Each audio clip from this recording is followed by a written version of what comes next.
చంద్రబాబు నాయుడు గారికి 1998లో కూడా ప్లాంట్ ని బిఐఎఫ్ఆర్ కి రిఫర్ చేసినప్పుడు ఆ రోజు కూడా సేమ్ ఇదే పరిస్థితి ఉండేది. చాలా ఆర్థిక ఇబ్బందుల్లో ఉండేది. ప్లాంట్ ముందుకు నడలేనటువంటి పరిస్థితి ఉండేది. ఎందుకంటే ప్లాంట్ మొదలుపెట్టి ఆ ఫుల్ ప్రొడక్షన్ అన్ని సింక్రనైజ్ చేయడం, అన్ని డిపార్ట్మెంట్స్ అందులో ఉన్న సింక్రనైజ్ చేయడం కొంచెం కష్టతరంగా ఉన్నప్పుడు, అలాగే ఆర్థిక ఇబ్బందుల్లో వెళ్ళినప్పుడు దానికి మళ్ళీ ఆ రోజు కనుఊపుల్లో ఉన్నటువంటి స్టీల్ ప్లాంట్ కి ఆ రోజు ప్రైమ్ మినిస్టర్ గారు అయినటువంటి వాజ్పేయి గారిని ఒప్పించి ఆ రోజు చంద్రబాబు నాయుడు గారు సుమారు 1330 కోట్లు 37 కోట్లు 35 కోట్లు తీసుకొచ్చారు ఈక్విటీ కింద కన్వర్ట్ చేసి.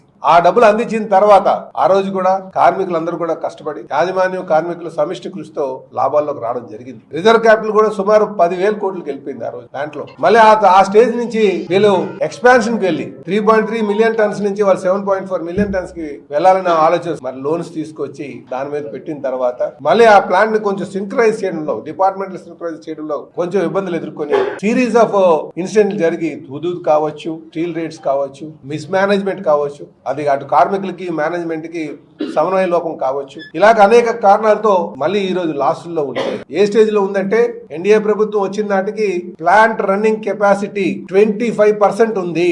ఎప్పుడు కూడా 25% దానికి సామర్థ్యానికి కన్నా తక్కువ, అంటే సామర్థ్యం 100% రన్ అవ్వాల్సింది 25% దాంట్లో రన్ అవుతుందంటే ఎంత ఓవర్ కాస్ట్లు అవుతాయండి, ఎంత భారం పడుతుంది. అలాంటి పరిస్థితి నుంచి కనూపురులో ఉన్నటువంటి స్టీల్ ప్లాంట్ ని సుమారు 1650 కోట్లు పెట్టి మళ్ళీ దాన్ని 75% కెపాసిటీ తీసుకొచ్చారు.